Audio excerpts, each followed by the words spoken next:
믿기 힘든 일이 벌어졌습니다. 한국의 일상이 누구에게는 놀라움과 충격의 연속이 될 수 있다는 사실. 혹시 알고 계셨나요? 얼마 전 영국 출신의 변호사와 그의 가족이 한국이 방문을 하고 경험담의 이야기가 해외에서 폭발적인 관심을 받고 있는데요. 오늘의 사연 지금 바로 시작하겠습니다. 영상 시작 전 구독과 좋아요 꼭 눌러주세요. 안녕하세요. 저는 엘리자베스입니다. 런던에서 국제법 변호사로 일하던 제가 어떻게 서울에 오게 되었는지 아직도 가끔 스스로에게 묻곤 합니다. 단지 1년만 경험해보자는 마음으로 한국의 대형 로펌에서 온 스카우트 제안을 받아들였을 뿐인데 그 결정이 제 인생을 완전히 바꿔놓을 줄은 몰랐습니다. 처음 서울에 도착했을 때의 그 설렘과 두려움이 아직도 생생하네요. 활기찬 도시의 분위기와 낯선 한글 간판들. 그리고 어디서나 들리는 한국어는 제게 완전히 새로운 세계였죠. 첫 몇 주는 정말 혼란스러웠습니다. 지하철역에서 길을 잃고 음식점에서 메뉴를 읽지 못해 당황하던 순간들. 그리고 제 발음이 이상한지 웃음 짓는 사람들의 반응까지 하지만 그런 순간마다 누군가 다가와 영어로 도움을 주려 했던 기억도 남아있어요. 때로는 온몸으로 설명하며 저를 도와주려는 노력에 감동받곤 했습니다. 가장 놀랐던 건 도시의 질서와 안전함이었습니다. 밤늦게 퇴근해도 어둡고 외진 길을 걱정 없이 걸을 수 있다는 것. 런던에서는 상상하기 힘든 일이었어요. 그리고 거리마다 깔끔하게 정돈된 모습과 사람들이 규칙을 지키는 모습에 감탄했습니다. 신호등에서 차가 없어도 빨간불에 멈춰서서 기다리는 시민들을 보며 이곳의 문화를 존중하고 배우고 싶다는 마음이 들었죠. 로펌에서의 첫날은 긴장된 순간이었습니다. 제 사무실에 들어서자 동료들이 정성스럽게 준비한 환영 선물과 카드가 놓여 있었어요. 그들의 따뜻한 환대에 마음이 녹았습니다. 비록 언어 장벽이 있었지만 그들의 진심 어린 미소와 배려는 말보다 더 큰 위로가 되었죠. 그날 저녁 회식 자리에서 처음으로 소주를 마시며 건배를 했던 기억이 납니다. 동료들의 웃음소리와 함께 낯선 나라에서 새로운 출발을 시작한다는 설렘이 가득했습니다. 처음에는 1년만 지내다 돌아갈 생각이었습니다. 하지만 서울의 매력은 제 마음을 조금씩 사로잡기 시작했어요. 이곳에서 더 오래 머물고 싶다는 생각이 점점 강해졌습니다. 시간이 흐르면서 저는 서울 생활에 점점 익숙해져 갔습니다. 한국어 학원에 등록해 주말마다 열심히 공부했고 어느새 간단한 대화는 할 수 있게 되었어요. 로펌에서도 제 역할을 찾아가며 국제 사건들을 맡게 되었습니다. 제 영국 배경과 한국에서의 경험이 합쳐져 독특한 관점을 제공할 수 있다는 점이 인정받기 시작했죠. 동료들은 제 한국어 실력이 늘 때마다 진심으로 기뻐해 주었고 그들의 응원은 제게 큰 힘이 되었습니다. 하지만 밤이 깊어질 때면 가족에 대한 그리움이 밀려왔어요. 특히 어머니와 여동생. 소피아의 목소리가 그립던 순간이 많았습니다. 런던에 있는 가족들과 시차를 계산해 영상통화를 하며 서울의 일상을 나누곤 했죠. 어머니는 항상 제 건강을 걱정하셨고 소피아는 한국의 문화와 음식에 대해 끊임없이 질문했습니다. 그들에게 한국 생활의 놀라운 점들을 이야기할 때면 저도 모르게 이곳에 대한 애정이 커지고 있음을 느꼈어요. 어느 날 퇴근길에 우연히 들른 한강공원에서 석양을 바라보며 생각했습니다. 제가 서울에 온 지도 벌써 6달이 지났구나. 이곳의 사계절 중 겨울과 봄을 보냈고 이제 여름이 다가오고 있었죠. 처음에는 낯설기만 했던 이 도시가 이제는 제게 편안한 공간이 되어가고 있었습니다. 한강을 따라 자전거를 타는 사람들, 돗자리를 펴고 치맥을 즐기는 가족들, 그리고 강변을 따라 조깅하는 시민들의 모습이 더 이상 이국적으로 느껴지지 않았어요. 그날 밤 어머니로부터 놀라운 소식을 받았습니다. 다음 달에 서울에서 열리는 국제 법률 컨퍼런스에 패널로 초청받았다는 소식이었어요. 그리고 소피아도 함께 오겠다고 했습니다. 저는 너무 기뻐 잠을 이룰 수 없었어요. 사랑하는 가족들에게 직접 제 새로운 삶의 터전을 보여줄 수 있다는 생각에 가슴이 벅찼습니다. 그들이 한국에 무엇을 가장 신기해할지 상상하며 방문 계획을 세우기 시작했어요. 혼자서는 미처 발견하지 못했던 서울의 매력을 가족들과 함께 탐험한다면 더욱 특별한 경험이 될 것 같았습니다. 그들에게 보여주고 싶은 장소들을 리스트로 만들었죠. 북촌 한옥마을의 전통 가옥들, 광화문의 웅장한 광장, 명동의 활기찬 쇼핑거리, 그리고 제가 가장 좋아하는 조용한 카페까지 우리 가족이 함께할 시간을 상상하며 설레는 마음으로 하루하루를 보냈습니다. 인천공항에 도착하는 어머니와 소피아를 기다리며 제 마음은 떨림으로 가득했습니다. 도착 시간보다 1시간 일찍 공항에 와서 꽃다발을 사들고 게이트 앞에서 초조하게 기다렸어요. 마침내 그들의 모습이 보였을 때 저는 참았던 눈물을 쏟으며 달려갔습니다. 8개월 만의 재회였죠. 어머니는 변함없이 품격 있는 모습이었고 소피아는 더 성숙해 보였어요. 우리는 한참 동안 말없이 서로를 꼭 안았습니다. 공항에서 서울로 향하는 리무진 버스 안에서 어머니와 소피아는 창밖으로 펼쳐지는 풍경에 감탄했어요. 특히 정돈된 도로와 반짝이는 도시의 불빛들의 놀란 눈치였습니다. 소피아는 도로변, 화단의 꽃들까지 깔끔하게 정리되어 있다며 연신 사진을 찍었죠. 어머니는 공항의 체계적인 시스템과 영어 안내판이 잘 갖춰진 점을 칭찬하셨습니다. 서울의 제 아파트에 도착하자 두 사람은 현관에서 신발을 벗는 문화에 호기심을 보였어요. 소피아는 제가 준비한 실내용 슬리퍼를 신으며 이런 문화가 정말 위생적이라고 말했습니다. 어머니는 작지만 효율적으로 공간이 활용된 아파트 구조를 유심히 살펴보셨어요. 특히 욕실의 샤워 부스 없이 전체가 샤워 공간으로 활용되는 점에 놀라워하셨습니다. 첫날 저녁은 제가 좋아하는 한식당에서 보냈어요. 어머니와 소피아를 위해 불고기와 비빔밥처럼 처음 접하기 쉬운 음식을 주문했습니다. 처음에는 젓가락 사용에 서툴렀지만 소피아는 금세 요령을 터득했어요. 반면 어머니는 여전히 포크를 고집하셨죠. 그들은 테이블에 한 번에 차려지는 수많은 반찬들에 놀라워했고 특히 김치에 대한 호기심이 컸습니다. 소피아는 용기 있게 모든 음식을 맛보려 했고 매운 음식에 얼굴이 빨개지면서도 맛있다고 계속 먹었어요. 식사를 마친 후 우리는 밤거리를 산책했습니다. 밤 10시가 넘은 시간에도 밝고 안전한 거리를 걸으며 어머니는 런던과 비교하셨어요.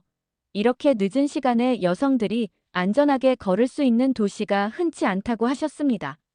소피아는 거리의 네온사인과 활기찬 분위기에 매료되어 계속해서 사진을 찍었어요. 그리고 편의점에 들러 다양한 간식들을 구경하며 한국의 편의점 문화에 감탄했습니다. 아파트로 돌아와 따뜻한 차를 마시며 우리는 오랜만에 가족의 대화를 나눴어요. 어머니는 런던 소식을 전해주셨고 소피아는 대학에서의 생활을 이야기했습니다. 그들의 목소리를 직접 듣고 표정을 보며 대화할 수 있다는 게 얼마나 소중한지 다시 한번 느꼈어요. 창밖으로 서울의 야경을 바라보며 저는 생각했습니다. 이제 제 두 세계가 만나는 순간이 시작되었다고요. 다음 날 아침 일찍 저는 가족들과 함께 서울 곳곳을 탐험하기로 했습니다. 먼저 광화문 광장으로 향했어요. 소피아는 세종대왕 동상 앞에서 한글 창제 이야기를 들으며 감탄했고 어머니는 조선시대 정치 시스템에 관심을 보이셨습니다. 영국의 의회 제도와 비교하며 역사적 맥락을 이해하려 노력하셨죠. 저는 어설픈 한국어로 최대한 설명하려 했지만 역사 용어는 아직 어려웠어요. 다행히 광장의 안내판에 영어 설명이 있어 도움이 되었습니다. 점심시간이 되자 우리는 근처 포장마차 거리로 향했어요. 떡볶이와 어묵을 주문하며 저는 음식을 먼저 먹고 나중에 계산하는 시스템을 설명했습니다. 어머니는 처음에 믿기지 않는다는 표정이었어요. 영국에서는 선불이 기본인데 어떻게 도망가는 사람이 없냐며 놀라워하셨습니다. 식사를 마치고 계산할 때 아주머니가 우리가 먹은 양을 정확히 기억하고 계셨던 점에도 감탄하셨어요. 소피아는 이런 신뢰 기반 시스템이 정말 인상적이라며 눈을 반짝였습니다. 오후에는 인사동을 거닐며 전통 공예품을 구경했어요. 어느 찻집에 들어가 전통차를 마시기로 했습니다. 제가 화장실에 다녀오는 동안 테이블에 가방과 핸드폰을 놓아두었어요. 돌아오니 소피아가 놀란 표정으로 말했습니다. 언니 정말 대단해요. 런던이었으면 분명 누군가 가져갔을 텐데. 모두가 자기 물건에만 신경 쓰고 남의 것은 건드리지 않네요. 어머니도 동의하며. 가방에서 본인의 핸드폰을 꺼내 테이블에 잠시 두었다가 다시 집어들었습니다. 이런 작은 실험을 통해 한국 사회의 신뢰 문화를 체험하고 싶으셨나 봐요. 길을 걷던 중 소피아가 땅에 떨어진 스마트폰을 발견했습니다. 영국이었다면 습득물 센터에 맡기거나 경찰서에 신고했겠지만 저는 한국에서 배운 대로 그 자리에 그대로 두자고 했어요. 소유자가 되돌아와 찾아갈 확률이 높다고 설명했습니다. 실제로 30분 후 우리가 카페에서 나왔을 때 그 핸드폰은 사라져 있었어요. 소피아는 믿을 수 없다는 듯 말했습니다. 런던이었으면 절대 일어날 수 없는 일이에요. 누군가 주워서 되팔았을 거예요. 저녁에는 한강공원으로 향했습니다. 어둑해진 강변에서 치맥을 즐기는 사람들, 돗자리 위에서 대화를 나누는 가족들. 그리고 자전거를 타는 사람들로 공원은 활기찼어요. 소피아는 강변을 따라 조깅하는 여성들을 보며 이렇게 밤에도 안전하게 운동할 수 있다니 정말 부럽다고 했습니다. 어머니는 한강의 야경을 바라보며 템스 강과는 다른 매력이 있다고 하셨어요. 우리는 함께 강변을 걸으며 서울의 밤을 만끽했습니다. 셋째 날 아침 저는 가족들에게 서울의 대중교통 시스템을 소개하기로 했습니다. 지하철역으로 향하는 길의 횡단보도 바닥에 설치된 빨간색 발광 다이오드를 보고 소피아가 멈춰 섰어요. 고행자. 신호등과 함께 바닥에서도 빛이 나는 것을 신기해했습니다. 또한 횡단보도 옆에 설치된 장애인용 음성 신호기에도 감탄했어요. 어머니는 이런 세심한 배려가 영국보다 훨씬 앞서 있다며 놀라워하셨습니다. 지하철역에 들어서자 체계적인 안내 시스템과 깨끗한 시설에 두 사람 모두 감탄했어요. 특히 소피아는 플랫폼 스크린 도어가 설치되어 있는 점을 높이 평가했습니다. 런던 지하철에서는 아직 일부 노선에만 적용되고 있다며 안전 시스템의 차이를 실감했어요. 교통카드를 태그하는 시스템도 인상적이었나 봅니다. 어머니는 영국의 오이스터 카드보다 더 빠르고 정확하다고 하셨어요. 지하철을 타고 명동에 도착해 쇼핑을 즐기던 중 무료 정수기를 발견한 소피아는 또 한 번 놀랐습니다. 쇼핑몰 곳곳에 설치된 정수기와 화장실의 깨끗함은 영국에서는 보기 힘든 광경이라고 했어요. 어머니는 공중 화장실의 청결도와 항상 비치된 화장지를 보며 감탄을 금치 못하셨습니다. 런던의 공중 화장실은 대부분 유료인데다 관리 상태도 좋지 않은 경우가 많다고 비교하셨어요. 오후에는 교보문고를 방문했습니다. 소피아는 조용하게 책을 읽는 사람들로 가득한 열람 공간에 감명받았어요. 노트북을 사용하는 사람들도 키보드 소리를 최소화하려고 노력하는 모습이 인상적이었다고 했습니다. 어머니는 서점 내 카페에서 차를 마시며 말씀하셨어요.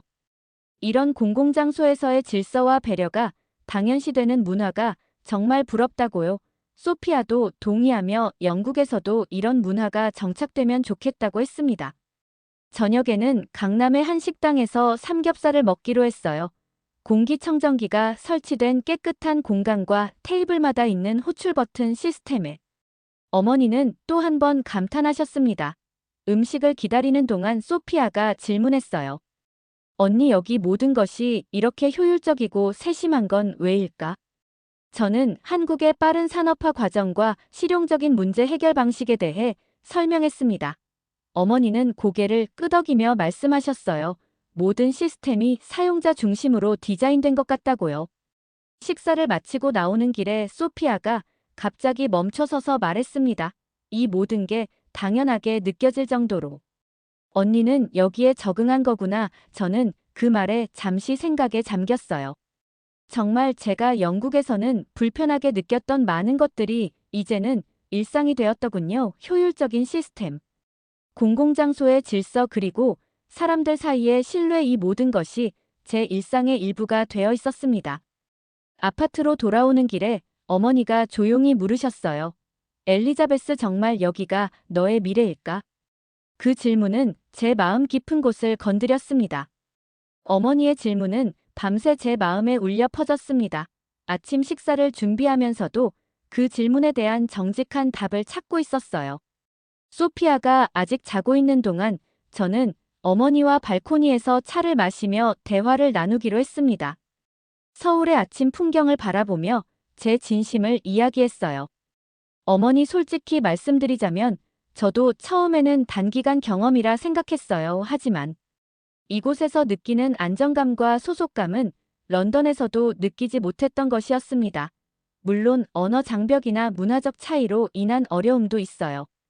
특히 외국인으로서 완전히 받아들여지지 않는다는 느낌이 들 때도 있습니다. 하지만 이런 사회 시스템 속에서 살아가는 편안함과 일상의 안전함은 제게 큰 의미가 있어요. 어머니는 잠시 침묵하시더니 말씀하셨습니다. 내가 행복해 보여서 다행이구나. 하지만 가족과 멀리 떨어져 지내는 외로움은 어떻게 견디니? 저는 솔직하게 인정했어요. 크리스마스나 가족 행사에 함께하지 못할 때 정말 힘들었다고요. 영국의 오랜 친구들과의 거리감도 가끔은 마음 아프게 했습니다. 하지만 이곳에서도 저만의 작은 커뮤니티를 만들어가고 있어요. 직장 동료들, 한국어 학원 친구들, 그리고 외국인 변호사 모임까지 새로운 관계들이 생겨났습니다. 어머니는 걱정스러운 눈빛으로 물으셨어요. 앞으로의 커리어는 어떻게 생각하고 있니? 국제 로펌으로 돌아갈 계획은 없니? 저는 깊은 숨을 들이마시고 대답했습니다. 사실 최근에 한국과 영국 사이의 법률 자문을 전문으로 하는 새로운 포지션을 제안받았어요. 두 나라의 문화와 법률 시스템을 모두 이해하는 사람이 필요하다고 했습니다. 이 기회는 제 경력의 새로운 방향을 제시하는 것 같아요. 소피아가 잠에서 깨어 발코니로 나왔습니다. 무슨 진지한 대화 중이었어. 언니가 한국에 정착하는 이야기야. 소피아의 질문에 어머니는 미소를 지으며 대답하셨어요. 내 언니가 여기서 찾은 행복에 대해 이야기하고 있었단다. 소피아는 환하게 웃으며 저에게 말했습니다. 언니가 행복하다면 나도 기뻐요. 그리고 솔직히 이곳에서 지내보니 언니의 선택이 이해돼요. 저는 소피아의 지지에 마음이 따뜻해졌습니다. 아침 식사 후 우리는 북촌 한옥마을로 향했어요. 전통 가옥들 사이를 거닐며 어머니는 오래된 것과 새로운 것이 공존하는 서울의 모습을 칭찬하셨습니다. 런던도 역사적 건물들이 많지만 이렇게 일상 속에 녹아있는 모습은 다르다고 하셨어요. 소피아는 한복 체험을 하며 신이 났고 저는 그들의 즐거워하는 모습을 보며 행복했습니다. 한옥 카페에서 전통차를 마시며 어머니가 말씀하셨어요. 이제야 이해가 간다. 내가 왜 이곳을 선택했는지. 내가 너무 걱정만 했던 것 같구나. 저는 어머니의 손을 잡고 미소 지었습니다. 그 말씀이 제게는 큰 위로가 되었어요. 가족의 이해와 지지는 타국에서 살아가는 제게 무엇보다 소중한 힘이 되니까요. 다음 날은 어머니가 패널로 참석하는 국제 법률 컨퍼런스가 열리는 날이었습니다. 저는 아침 일찍 일어나 정장을 차려입고 준비했어요. 이 컨퍼런스는 영국과 한국의 법률 전문가들이 모여 국제계약법에 대해 논의하는 중요한 자리였습니다. 어머니는 영국 측 대표로 발표를 맡으셨고 저는 특별히 통역과 가교 역할을 부탁받았어요. 약간의 긴장감이 있었지만 제 두 세계가 만나는 순간을 직접 연결할 수 있다는 생각에 설렘도 컸습니다. 컨퍼런스장에 도착하자 한국 로펌의 대표들이 반갑게 저를 맞이했어요. 저는 어머니와 소피아를 소개하며 짧은 한국어 인사를 건넸습니다. 한국 변호사들은 제가 한국어로 대화하는 모습에 놀라워했고 어머니는 자랑스러운 눈빛으로 절 바라보셨어요. 소피아는 컨퍼런스를 참관하겠다며 자리에 앉았습니다. 첫 세션이 시작되고 어머니가 발표대에 올랐을 때 저는 가슴이 뭉클했어요. 영국의 계약법 전문가로서 어머니의 깊은 지식과 통찰력은 항상 제가 존경해온 부분이었습니다. 어머니의 발표가 끝나고 질의응답 시간이 되자 한국 변호사들의 질문이 이어졌어요. 저는 영어와 한국어 사이에서 통역을 담당했는데 법률 용어를 정확하게 전달하기 위해 모든 집중력을 발휘했습니다. 놀랍게도 제 통역 실력은 예상보다 훨씬 좋았어요.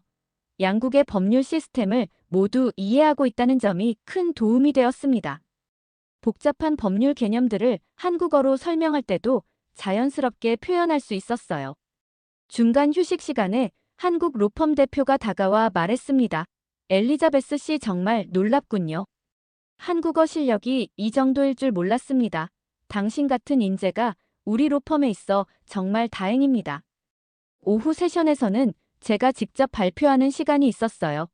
영국과 한국의 계약 분쟁, 해결 방식의 차이점에 대한 내용이었습니다. 저는 양국에서의 경험을 바탕으로 두 시스템의 강점과 약점을 비교 분석했어요.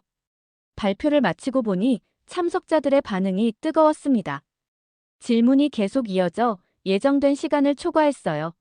어머니는 객석에서 절 바라보며 미소 지으셨고 소피아는 엄지손가락을 치켜 세웠습니다. 컨퍼런스가 끝난 후 저녁 리셉션이 열렸습니다. 영국과 한국의 법률가들이 모여 대화를 나누는 자리였어요. 저는 두 그룹 사이를 오가며 자연스럽게 대화의 다리 역할을 했습니다. 한국 측 변호사가 영국 법률 시스템에 대해 질문하면 제가 설명해 드리고, 영국 측 변호사가 한국의 문화나 관습에 관심을 보이면 제가 답변해 드렸어요. 이렇게 양쪽을 연결하는 역할이 저에게는 너무 자연스럽게 느껴졌습니다. 리셉션이 끝날 무렵 어머니가 제 곁으로 다가오셨어요. 따뜻한 미소를 지으며 말씀하셨습니다. 오늘 내 모습을 보니 정말 자랑스럽구나. 내가 얼마나 성장했는지 느껴져. 이곳에서 너는 단순한 영국 변호사도 아니고 그렇다고 한국 변호사도 아닌 두 세계를 이어주는 특별한 존재가 되어가고 있어. 어머니의 말씀에 제 눈에 눈물이 고였습니다. 소피아도 합류해 우리는 함께 호텔로 돌아가는 택시에 올랐어요. 오늘의 경험은 제 인생에서 잊지 못할 소중한 순간이 되었습니다. 어머니와 소피아의 마지막 날이 밝았습니다. 출국 시간까지 아직 여유가 있어. 우리는 북촌 한옥마을을 다시 방문하기로 했어요. 아침 일찍 출발해 한적한 골목길을 걸으며 한국의 전통과 현대가 어우러진 모습을 감상했습니다. 소피아는 한옥의 처마 선과 기와의 아름다움에 감탄했고 어머니는 좁은 골목길이 주는 아늑함을 좋아하셨어요. 우리는 전통 찻집에 들러 마지막 차를 함께 마시며 지난 며칠간의 여정을 되돌아보았습니다. 소피아가 먼저 입을 열었어요. 언니 정말 대단해요. 이런 낯선 나라에서 새 삶을 시작하다니 처음에는 걱정했지만 지금은 언니가 자랑스러워요. 영국에서는 경험할 수 없는 완전히 다른 세계를 살고 있잖아요. 저는 미소 지으며 대답했습니다. 사실 처음에는 나도 두려웠어 하지만 하루하루 지내다 보니 이곳이 주는 안정감과 새로운 가능성에 매료되었어. 내가 한국에서 찾은 것은 단순한 경력이 아니라 새로운 시각과 삶의 방식이었어. 어머니는 차를 마시며 생각에 잠겨 계시다가 말씀하셨어요. 엘리자베스, 너는 항상 모험을 즐기는 아이였지. 어렸을 때부터 새로운 것을 두려워하지 않았어 하지만 이번 선택은 정말 큰 도전이었고 내가 이렇게 잘 적응하고 성장하는 모습을 보니 이제야 너를 여기 두고 갈 수 있을 것 같구나. 저는 어머니의 손을 꼭 잡았습니다. 어머니 항상 제 선택을 존중해 주셔서 감사해요. 가족의 지지가 있었기에 이곳에서도 흔들리지 않을 수 있었어요.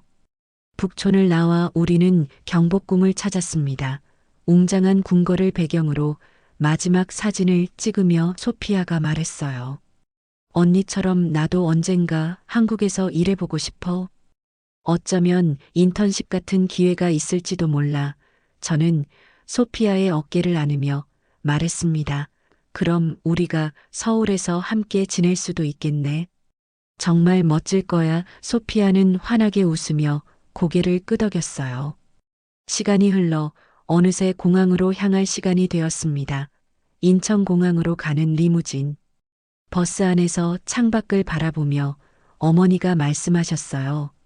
너와 함께한 이 며칠이 내게도 새로운 시각을 선물해 주었구나. 한국에 대한 선입견이 있었는데 직접 경험해 보니 정말 특별한 나라란 걸 알겠어. 저는 고개를 끄덕이며 대답했습니다. 저도 처음에는 1년만 지내다 돌아갈 생각이었어요. 하지만 이곳에서의 경험이 제 인생을 완전히 바꿔놓았습니다. 공항에 도착해 출국 절차를 밟는 동안 우리는 마지막 대화를 나눴습니다. 소피아는 제게 꼭 안부 전해달라며 한국 친구들의 연락처를 받았고, 어머니는 제 건강을 당부하셨어요. 게이트 앞에서 마지막 포옹을 나누며 어머니가 속삭이셨습니다. 내가 행복하다면 그걸로 충분해. 자주 연락하고 크리스마스에는 꼭 런던에 오렴. 저는 눈물을 참으며 고개를 끄덕였어요. 그들이 보안 검색대를 통과해 사라진 후에도 저는 한참 동안 그 자리에 서 있었습니다. 가족과의 이별은 언제나 힘들지만 이번에는 뭔가 달랐어요. 예전에는 한국에서의 생활이 가족과 분리된 별개의 세계처럼 느껴졌지만 이제는 두 세계가 만나 하나로 이어진 듯 했습니다. 어머니와 소피아가 제 삶을 이해하고 존중해준다는 사실이 큰 위안이 되었어요. 공항을 나와 서울로 돌아가는 기차에 몸을 실으며 생각했습니다. 이제 저는 정말 여기에 속한 사람이 되었구나. 더 이상 영국인 변호사 엘리자베스가 아닌 두 문화 사이의 다리가 된 엘리자베스로서 새로운 정체성을 찾아가고 있었습니다. 기차 창밖으로 펼쳐지는 서울의 풍경을 바라보며 미소 지었어요. 이제 이곳은 단순한 거주지가 아닌 진정한 제 집이 되었습니다. 그리고 저는 이 여정의 매 순간을 소중히 여기며 앞으로 나아갈 준비가 되어 있었습니다. 오늘의 이야기를 들은 여러분의 생각을 댓글 많이 남겨주세요. 구독, 좋아요 꼭 부탁드립니다. 영상을 제작하는 데 큰 힘이 됩니다. 다음에는 더 좋은 이야기로 돌아오겠습니다. 지금까지 하루튜브 김민정이었습니다. 감사합니다.